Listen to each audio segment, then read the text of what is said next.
Welcome everyone.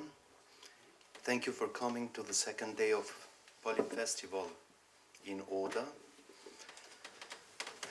Last night here in Oda we had the opportunity to see a powerful performance about the story of a delicate historical figure, Alois Brunner, an SS Nazi officer, which was one of the Adolf Eichmann's closest collaborators and in charge of deporting the Jews of many regions in abroad.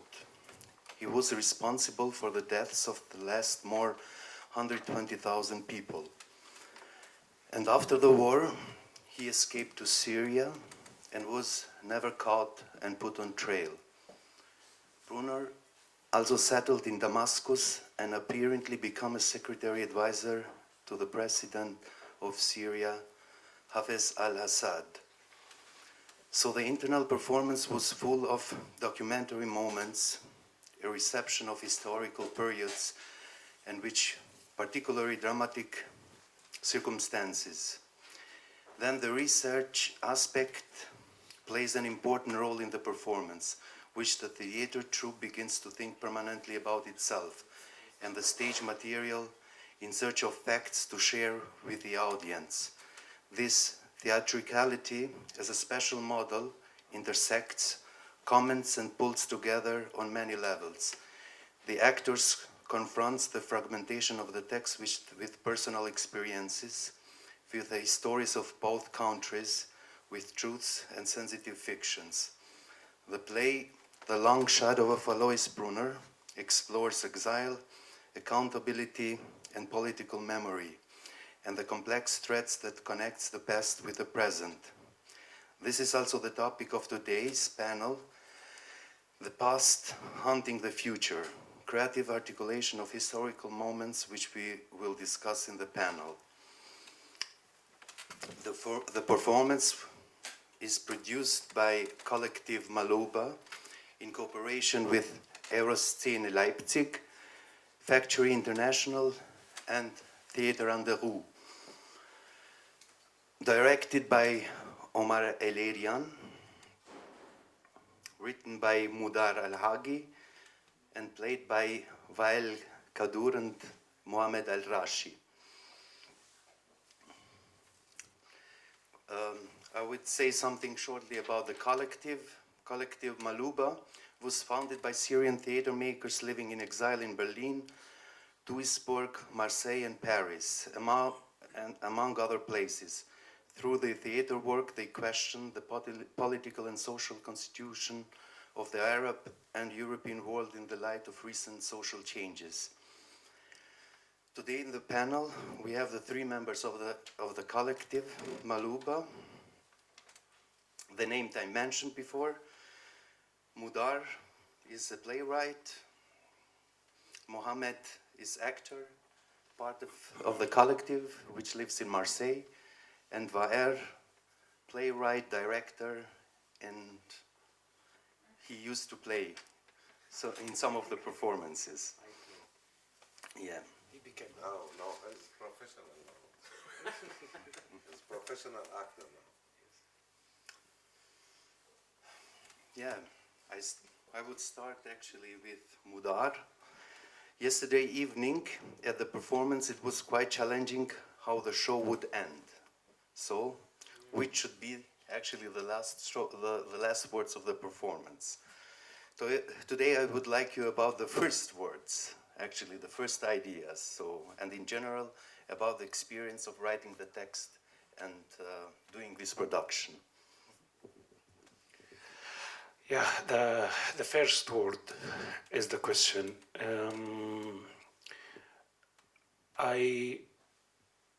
I remember like recently 2020,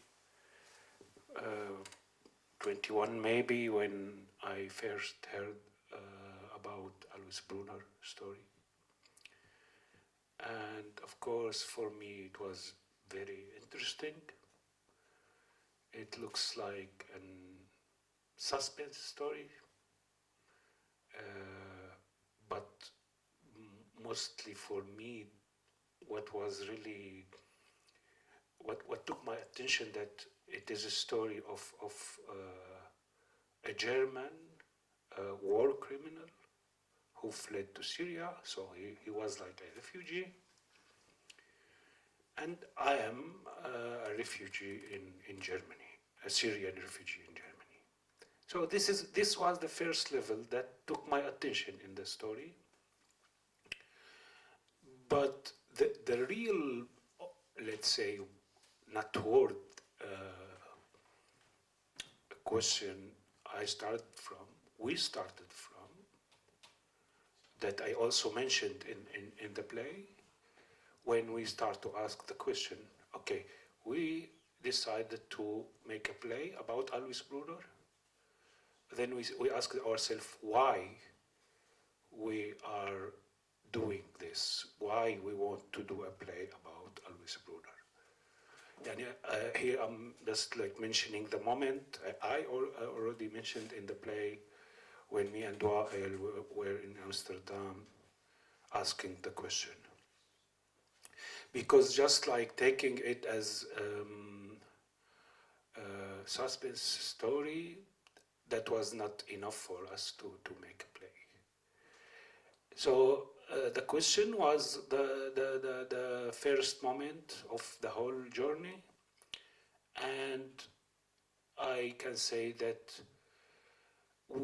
this question was our guide for the whole process until the very last end, until the moment of the premiere we had in Germany. Every day we were questioning why we are doing it. What does it mean? What is the meaning of writing a story about Syria? What is the meaning of writing a story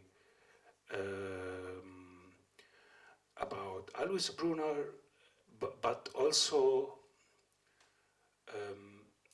of course, when we ask this question, we found ourselves that we are facing another question. What is the meaning of doing theater for us as Syrian theater makers in exile? What is the meaning of insisting in continuing our career as we faced a lot of questions regarding our career since we started, as like we are doing theater in Arabic to an audience who does not understand Arabic, in production conditions that we know nothing about, with in a scene that belong to a context has nothing to do with our context. So those kind of questions were like the carrier of the whole journey. Thank you very much. I will continue with Mohamad. How do you assess the way the actors transition between different roles during the performance? Were there any noticeable differences for you in the acting style between the documentary and the imaged stage scenes? Was it for you difficult actually in a fragmentary text actually to jump like in different level of playing? How would you describe your experience during the rehearsals? Yeah, for me, we discussed that all together with Wael, especially because we are partners as an actors in this play, and with the director, Mohamad Al Rashi, and we find this a little bit exaggerating with this. When I crossed to the let's say Alois Brunner character, and we had a very big discussion. Is this really Alois Brunner or it's imagination? And we face this problem with the language because he's foreigner, refugee.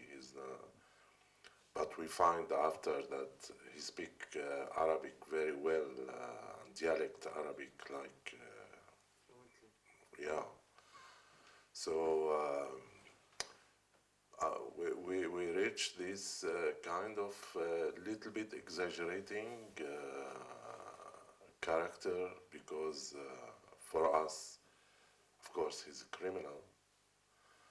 And we face this question, shall we present him as a human being or as a really devil Character. So yeah, I reached this place. It's not really human being, not really devil, because also for the character of Wael that he's presenting, Mudar, it's a little bit complicated. Why he will deal with someone he's so شو لئيم يعني mean, so mean. So I reached to this level, and always searching. It's very interesting for me. I mean, the rehearsal itself for me, it's really very rich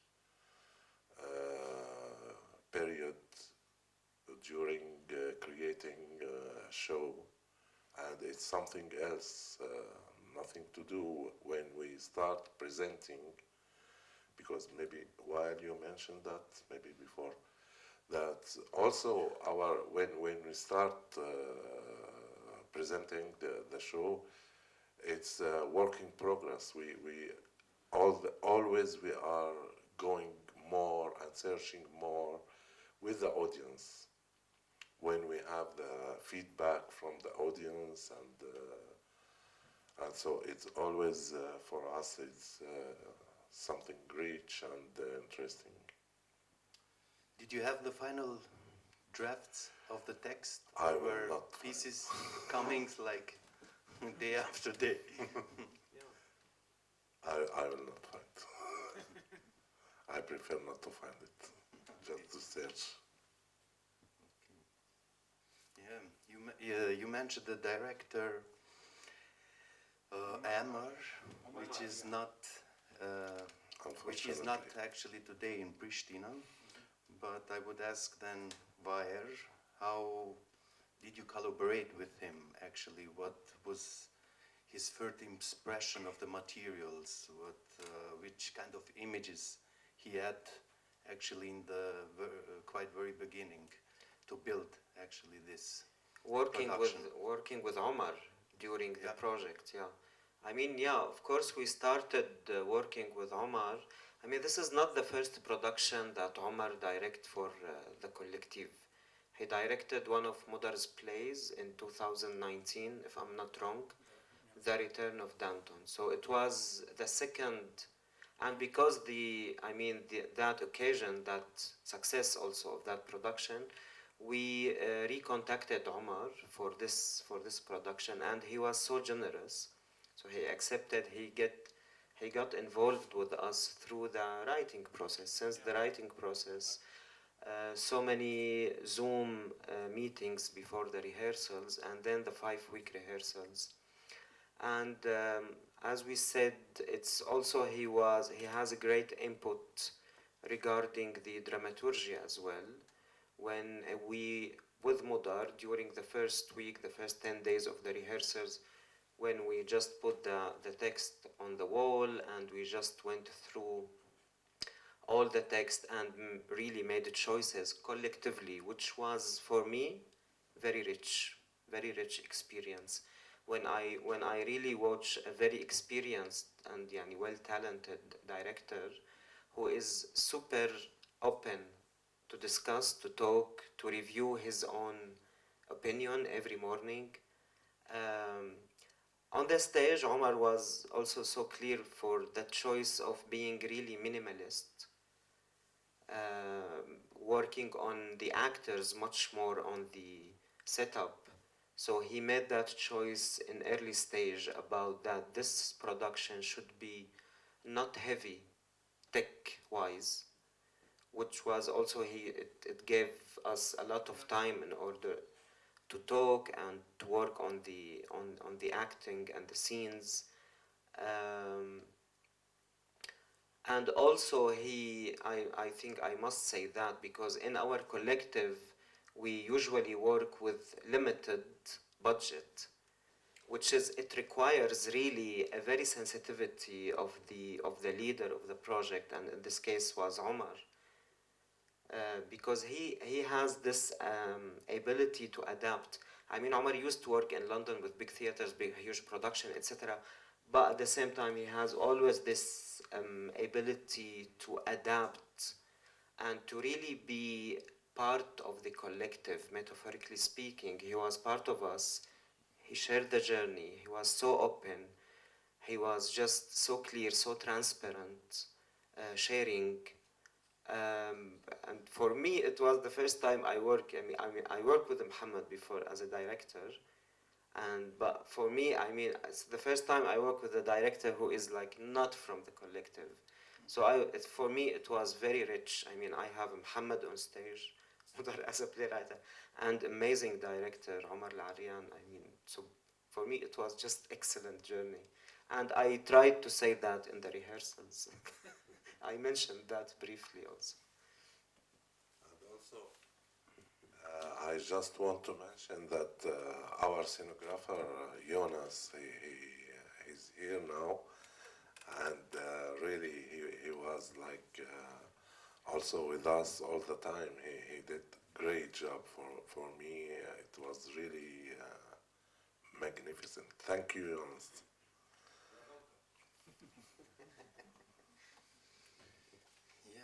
Thank you.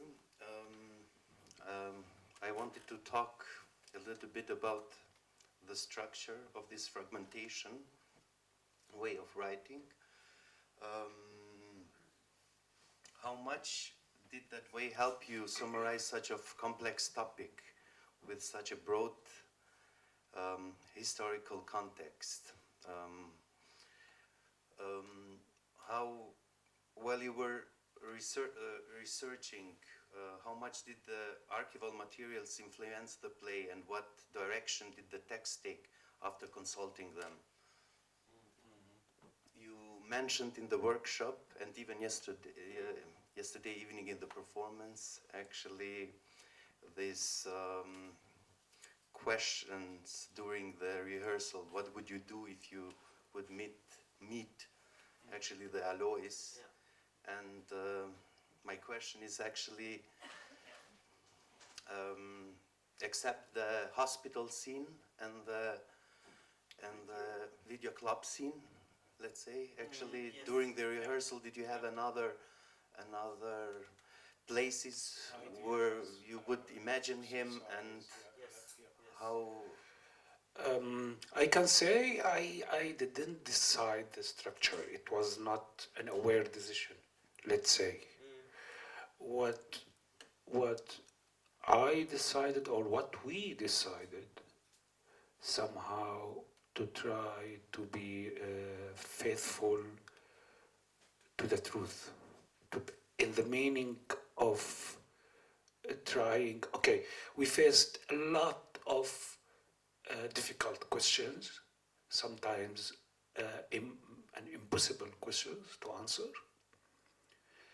But most of the time, the solution or the answer to this question is from the real story that we are living together. Each one from his position in the process. And from my position as a writer, it's true that I faced problems with the writing. I reached many moments when I couldn't say in which direction I can go. I had many moments when I was very close to stop writing. So this happened with me, and I felt, okay, this is the reality. So could be this is also maybe the form of the structure of the play. As example, when I faced difficulties with the writing, I go to writing exercise, and so I create a writing exercise for me. As let's imagine that I lived with this man in the same city for 10 years, from 2000 till 2010. Did I met him within that time? What did it happen? And if it happened, let's try to imagine this meeting between me and him. And yeah, this was the task of the writing exercise. So yes, I wrote many scenes on this exercise, and in the end, I thought those writing exercises are part from the story. And of course, it was like also a decision of the collective to took those two scenes, the one in the hospital and the one in the movie shop. Yeah, in the movie shop, he had the opportunity actually to reflect on the contemporary German cinema, which was actually produced like between 2000 and 2010. Actually, the years which he still was alive, let's say. Yeah, And actually, it reminded me actually another movie which it was produced after the German war. It was actually the first movie produced in Germany. It is called Die Mörder sind unter uns, The Murders Are Among Us. And Brunner, so confronted by the assistant or the seller, expresses his criticism to the contemporary cinema. Instead of engaging with the films, he briefly recounts his own life story. It was actually quite interesting for me, because it was like a moment where actually this figure with like a huge historical context actually can reflect about the past, like about nowadays Germany. And besides that,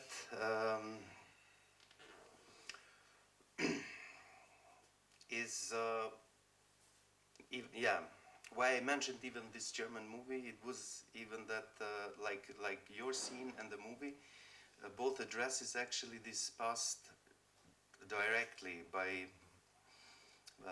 more than that, it serves as a reflection on collective guilt, individual responsibility in the search for justice in a social struggling to recover from the profound historical trauma. And the question is like, what parallels does Brunner's story raise today, particularly in relation to the evolving political realities of the post-war Syria today? Is it me, the question? Okay. Okay,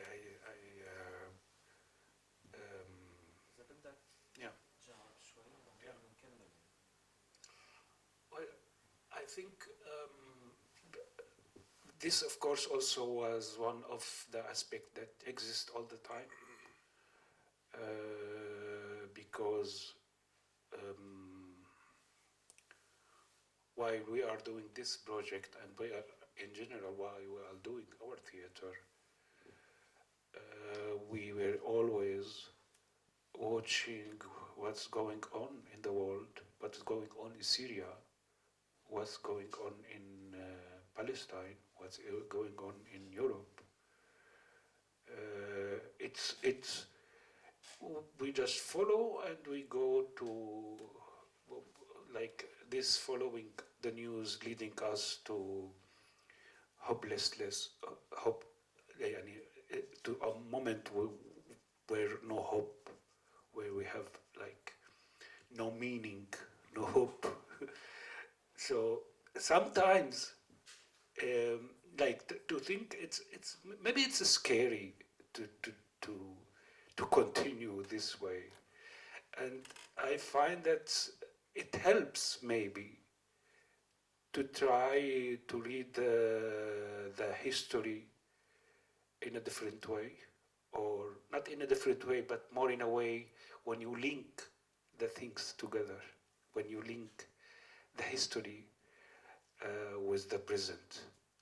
This is what also I mentioned in the end of the show yesterday when I said, I am here in Germany because I am a refugee, because I was a citizen in a country, in a state controlled by a dictator who was sorry.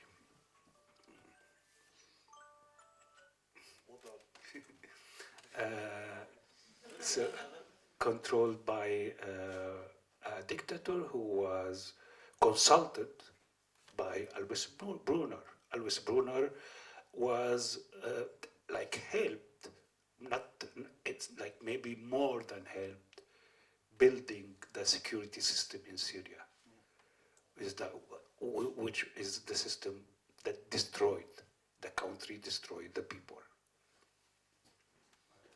If someone wants to add.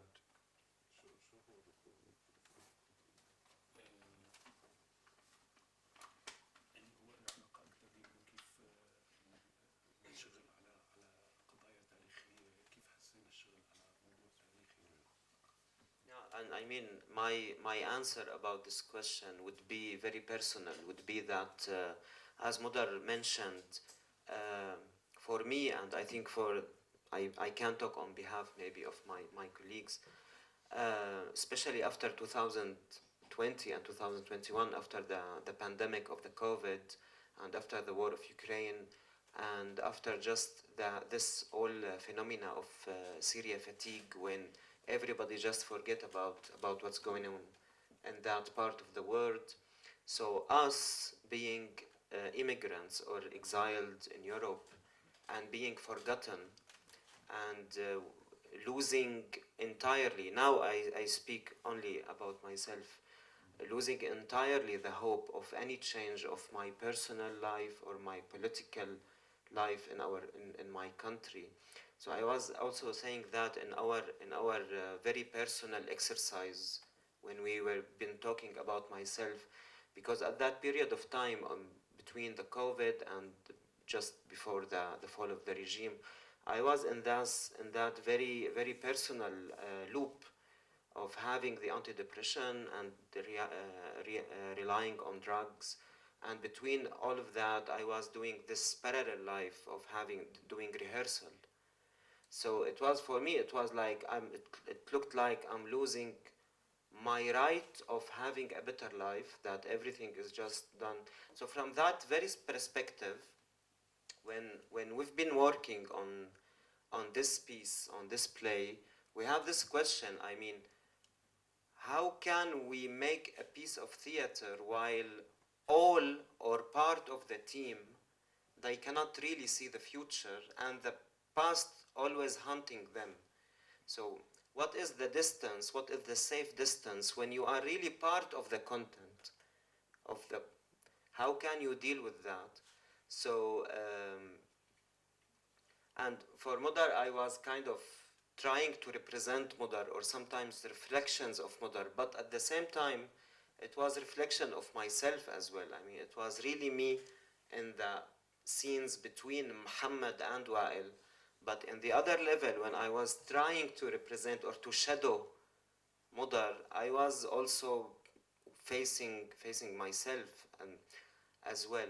So, and also as you started also the question, that dilemma about how we start the show and how we end the show.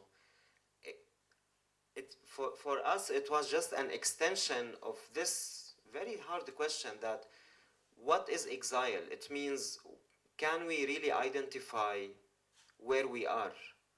What is the point? What is the venue that we are making theater in, how can we describe the here now? So being in exile, like being in a suspended kind of place. So that's why the ghost of Alois Brunner was just, I mean, he was with us, I mean, in the rehearsal, and we used him, and I really, what I liked about the forma of the exercises that Mudar proposed in the term of writing and the term of acting, that for me, I used Alois Brunner as a reason that allows me to go to the past.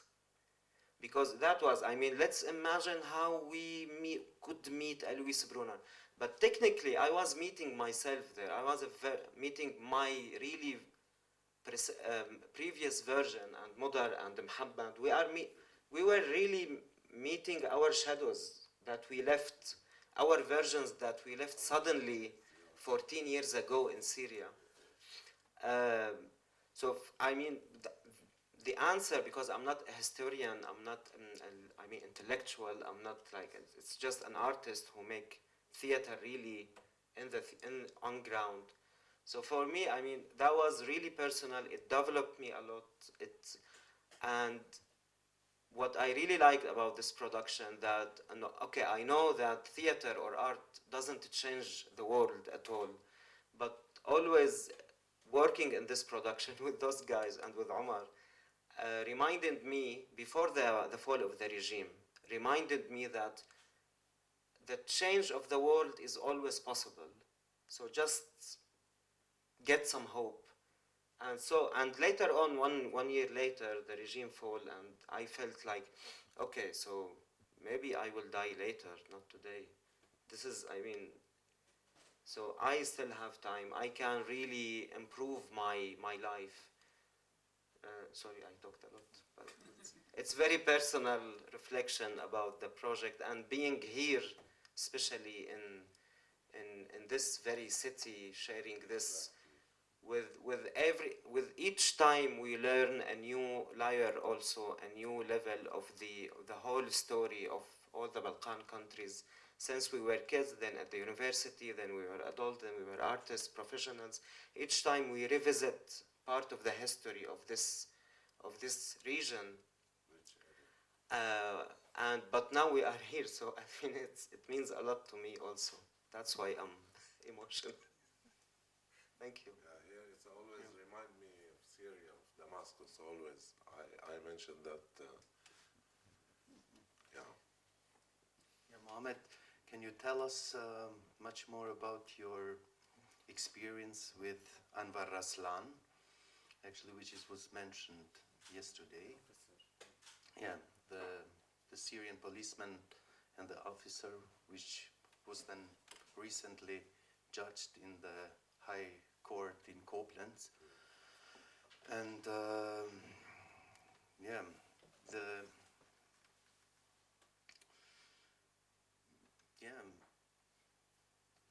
there is actually one experience in the prison which you experienced with him, and like another one in the justice in Germany. And yeah, the play was, I didn't have the time to really say it or reflect everything about this story.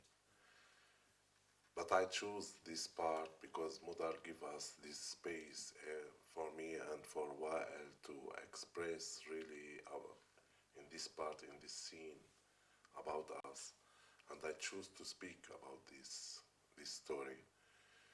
Because for me, it was really crazy what happened. Because this officer, he was specialist with the intelligent and the artist people. He was following them. So because of that, my friends also who were arrested by him, it was another experience for them. For me, it was really مريحة شو يعني less hard, less difficult, less tough. No, it's healing. It was for me, it's healing. Because he contacted me before they arrest him in Germany. and this is the story. We didn't have the time to say it because it's something else also. He contacted me, not to say sorry, just to say that I'm like you, I'm a revolutionary, yeah, to defend himself. And I think he was feeling that there is something wrong going on. He was afraid that somebody will arrest him. So he wanted to contact me and to speak with me. And I had a phone call with him, and we decided to meet in Berlin before they arrest him. But after 2 weeks, they arrest him. And I really had the curiosity to see him, to see the mentality of those people, how they work. Because for me, it's really, and he wanted me to be a witness for him. Like to say, but like he didn't torture me. And to say that he was a good guy. Okay. And yeah, of course, I said no, because his lawyer, he called me.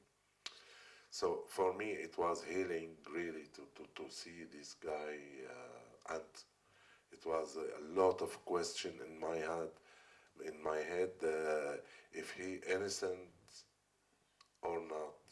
Maybe, so I decided to tell without feelings when I was there, to say that without feelings. I try a lot. Just the facts, what happened. And it works for me. You know, it worked for me. It was so good for me. It was so healing and yeah.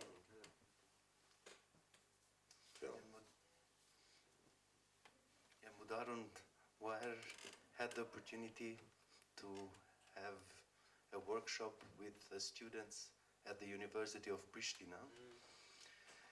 And what inspired me from the workshop is actually the same question which you raised in the performance. But you just, instead of Brunner, actually you left it open to any of the Serbian potential murderers or criminals during the last Kosovo War. And then some of them had the opportunity to write like short experience, short yeah. And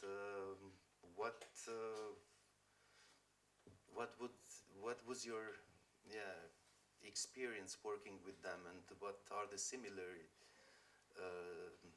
things between like our war and your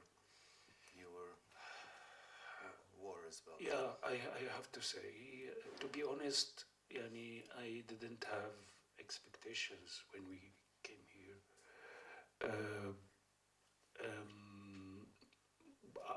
We prepared the workshop. I prepared this. I thought that maybe it's a good idea to give them the same writing exercise that I did while writing the play. So imagine yourself that you met Alois Brunner here in Pristina or another criminal. So, and let's try to write or to imagine or to draw, to a scene. And honestly, it was really surprising for me. Of course, I expected like somehow maybe technical answer of the exercise, but I found more than a technical answer. I found like big energy and big emotions, and the students really were involved in the game and the exercise, and it became personal for everyone. Of course, here, of course, I can speak maybe about the similarity between the two contexts, the Syrian and the context from the student in Kosovo, or and the relationship with the history, with the war, with the memory, all of these aspects. And because of this energy they showed, I think we went out a bit from the program that we prepared, and we went into a discussion with the question why we must tell our story, why it's important to tell your story. And honestly, I told them I had doubts before about this question. Really, I had doubts. But always when I live an experience like this, when I experience this amount of emotions, then I will rethink, I will question my doubt, I will rethink about it. And we had very, very interesting discussion about why it is. They don't have doubt. They are so, so strongly. They said it strongly. Yes, we and they. It's not only emotions. It's logic. It's resistance. I have one comment. I mean, I totally agree with Mudar. I have one little comment about, because I mean, all of them, if you agree, they are in their maybe third or second year at the university. So they were all born after the war, right? Yeah, mostly of them. Maybe. Mostly of them, or they were really little kids. But the stories and the experience they shared with us, for me it was, I mean, this is the first generation, if I'm not wrong, the first generation that after war, post-war, where they know so many stories. And I realized that, yes, as I read in books, trauma could be really contagious between generations. So I mean, because they have emotions. It's not only stories they know that they only told us stories they've been told by their parents. No, they are processing everything in heart and mind, and we don't have not yet this experience in Syria. But I was just looking at the future, and so I had this, and I was amazed. I was impressed, as Mudar said. Bobo. Okay, now I would ask the audience if anybody has any idea, any questions. Please welcome.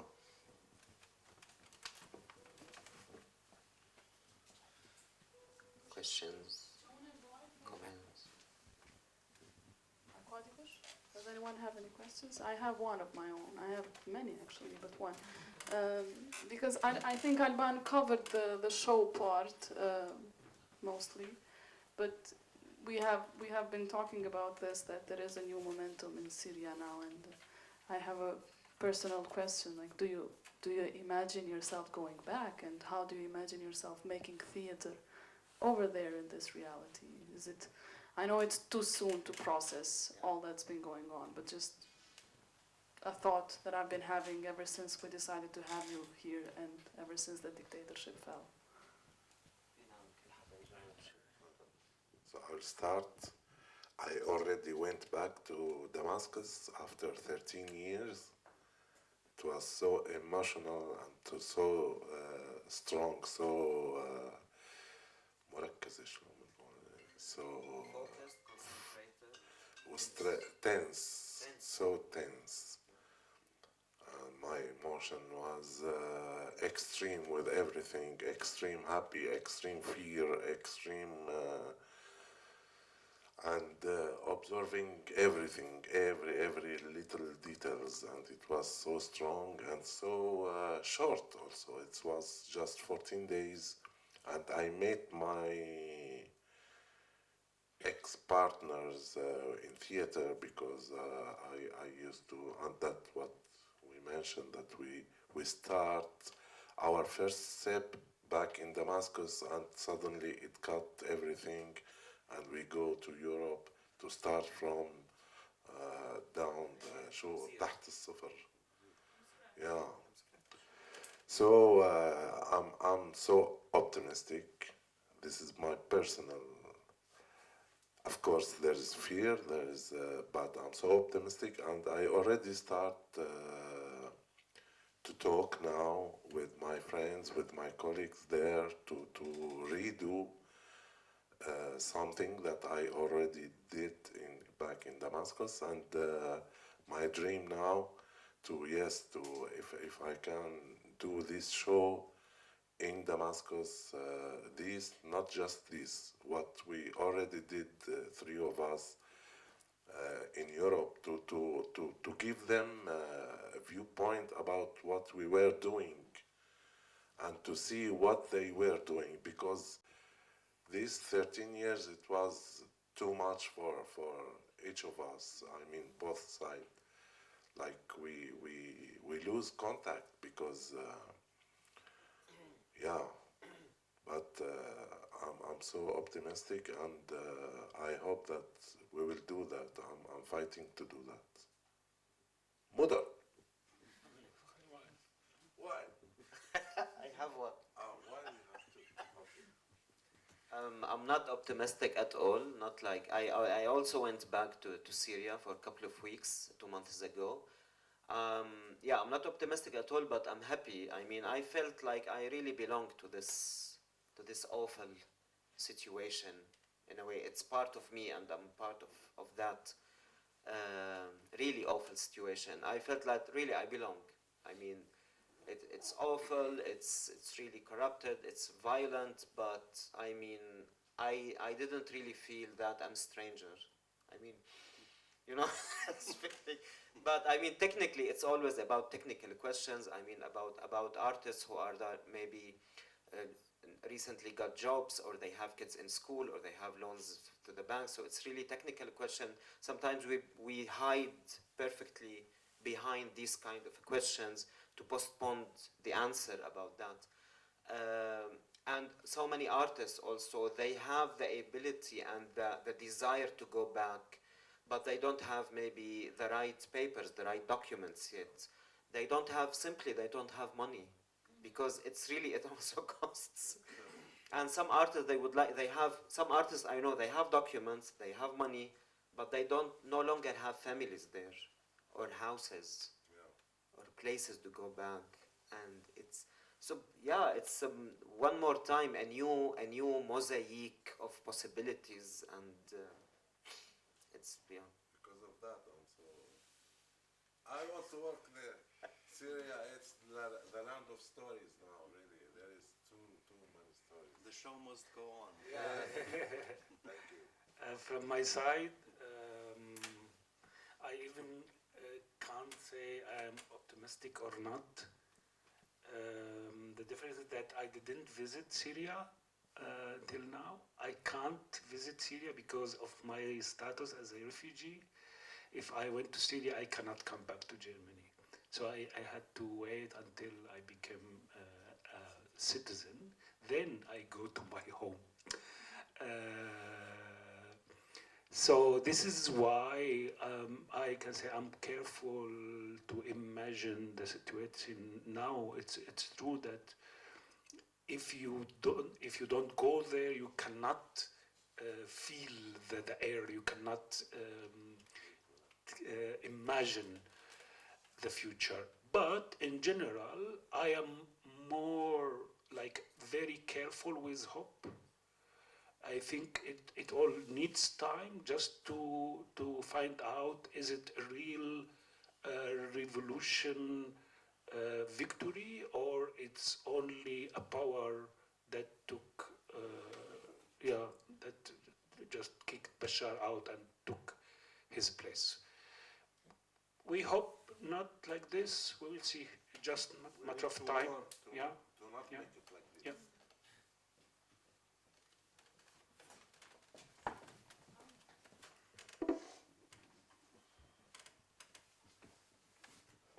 I have a question. question. To me, the story and the piece works perfectly, and I can clearly see why you choose, let's say, this this SS officer who, in a way, was interwoven into the story and building the security system. I'm just wondering whether you, as a creator of the play, was also intrigued to add some other maybe stories, examples, like on the second or the third layer, or whether it would have made it more complicated. Like, of course, this is very symbolic, these SS officers, but I believe also there were other figures and other countries involved in building of what was this monstrous oppressive system in Syria. And then one political reality is that if it were for the strong interference by foreign countries, especially Russia and Iran, so that it means that maybe the democratic project and the democratic uprising would have been successful. So like that, did you ever think of finding another interpretation for another examples of whoever was participating in supporting and building the system? Yeah, of course. Of course, this is why, like, the research period of the project was long and was complicated, I have to say, was not easy. I find lack of resources. I find a lack of confidence of the information that I collected. This is part, and the other part, and I think was the main part, is the question now, which story I am telling. Because, as you said, like with the story of Alois Brunner, I have like maybe 1,000 of stories, but in our project, in our journey towards our aim, we needed to decide this is our story.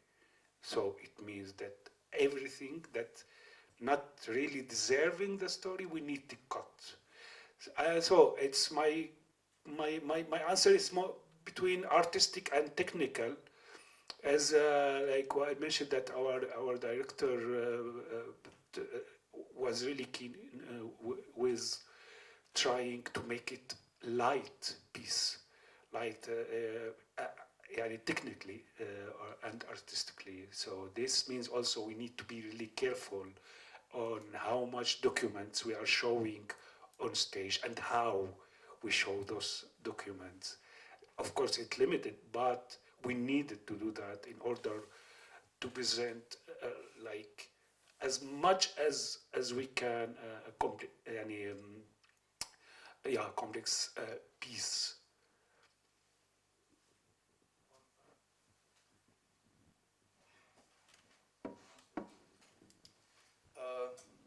The other day when we met, we discussed on the possibilities that Syrian artists have in different parts of Europe.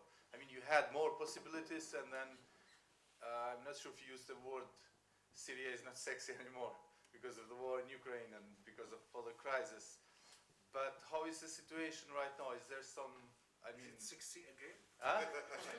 Is it sexy again? Are they supporting, I mean, theater artists? Is there any residential program that you can apply, or how is the situation? I think in all Europe now, all the theater now is going down, all the cultural project is less and less because of the war. Nothing is sexy now. I mean, I think essential part of our work in this structure, Collective Maqlube, is really to achieve, I mean, a little safety or to secure maybe our practice a bit in order to avoid always being attached to the cultural policy in Europe. I mean, it affects us largely, but having a structure and building partnerships over Europe and over the world in a hard way, I think that will really protect part of the continuity of our practice. But the answer of your question is really no. I mean, it's tough, it's hard, it takes a lot of effort in order to collect or to secure a limited budget. I mean, you fight for get 3,000 from here, 5,000 from there, etc., etc. It consumes also the energy, but I mean, so that's why the idea of creating this structure. We know so many artists, so many brilliant artists, theater makers, actors. They are just gone. They are doing now something else for years. They are just not artists anymore. And maybe just the last question in terms of aesthetics. Is this what we've seen last night as kind of prototype of your work, or is it completely different from other shows you've done? Different. It's just different, yeah. It's each project, if you also agree, each project aesthetically wise, because we work also with so many different artists with different backgrounds. In other production, we've been working, Mohamad and me, with a French scenographer who is also a friend of us. So, and we shared the process with him since day one. So it was totally different atmosphere on stage. Also our last production. So the answer is no, but the similarity is always to be really minimalist on stage and to deal with this fact of the translation. The question of translation it has very political aspect. It has a very, it's artistic but non-artistic element at the same time. So it depends which point of that arc you need. Which kind of trip you would propose to the audience via the language and via the translation. Yeah, this is also a similar aspect of our work.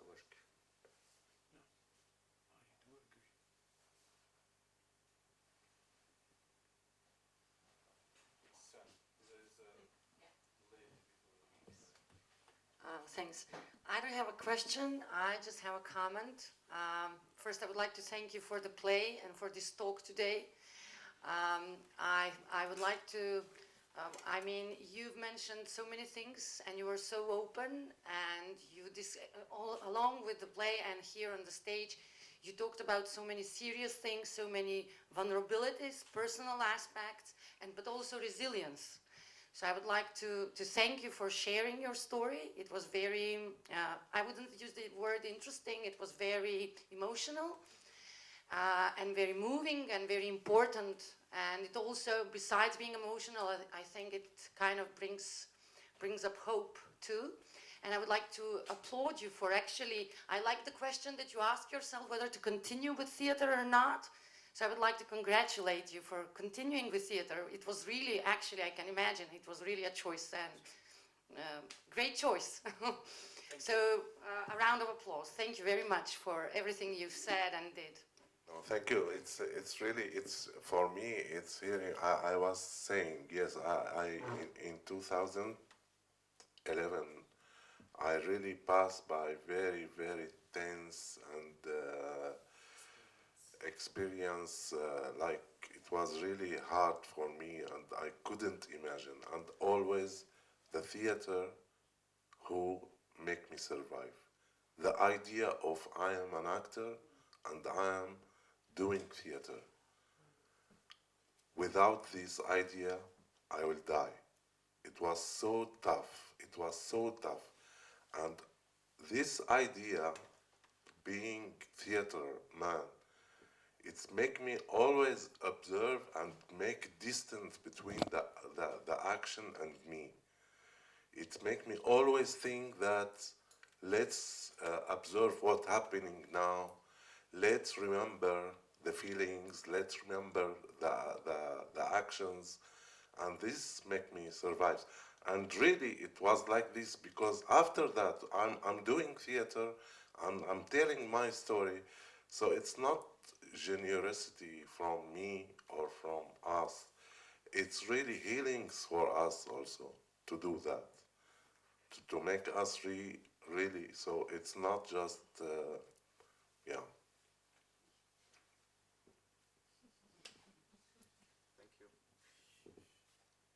Already having the mic, sorry. Thank you so much for the show yesterday and also for the talk today, and thank you for sharing some thoughts what it could mean for you to have the prospect of maybe in the near or distant future going back and make theater in Damascus. But can you maybe also share some thoughts of what it would mean to, I mean, let's remain hopeful. Let's say in the very near future some limited or maybe even very vibrant theater scene emerges in Damascus, and what would it mean for you maybe for your next project, to be making a theater project in Paris, in Marseille, in Berlin, or wherever you are, while there are colleagues working in Damascus, and how would this impact your working while not being there?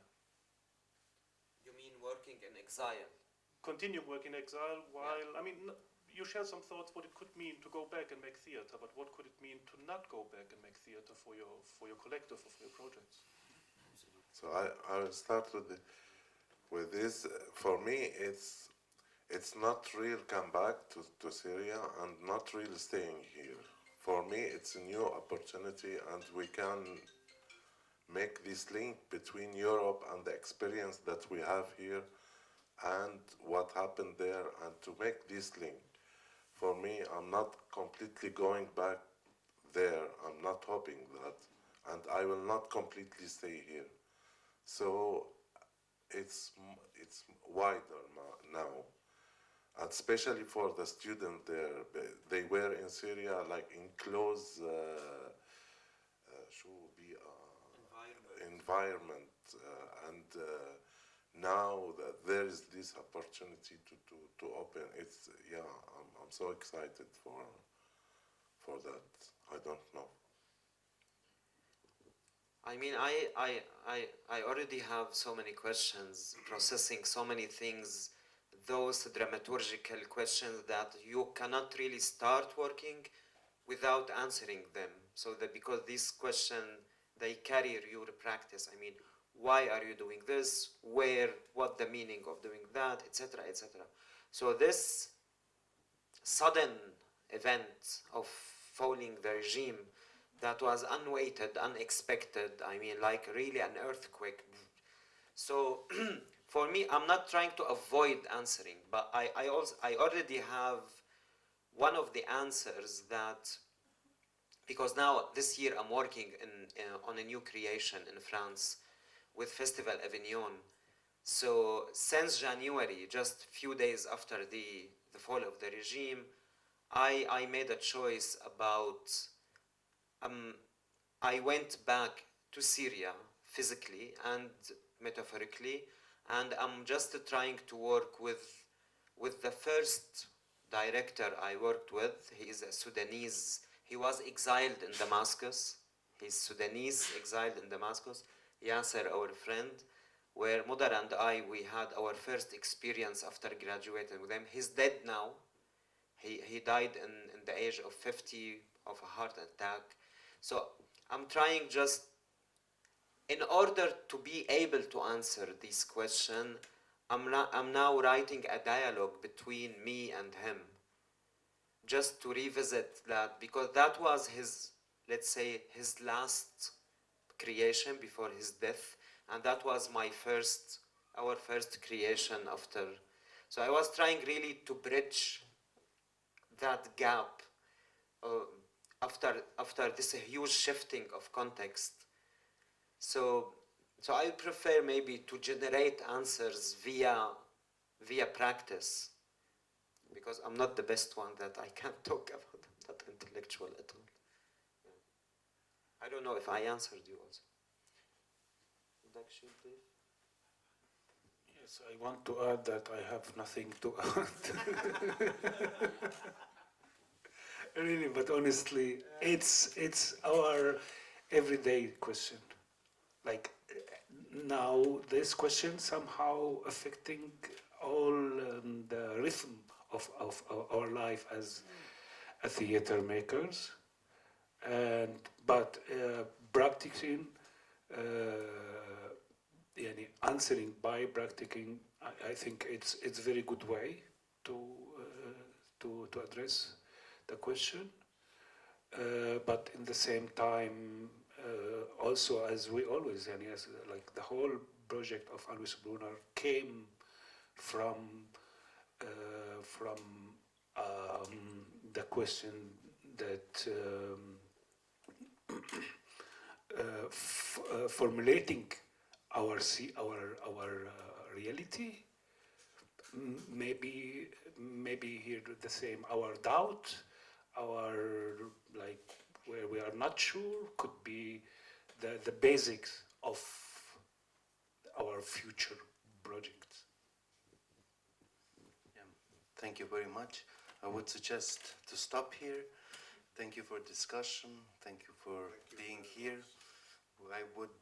We have like 10 more minutes to go to Armata for those one who are interested to watch the film screening Open Letters.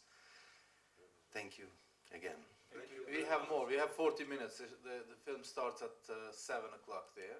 Okay. So it's a very interesting documentary film that I invite you to come and see it as well. So everybody else, actually. Thank you. In Armata, 7 o'clock. Thank you very much.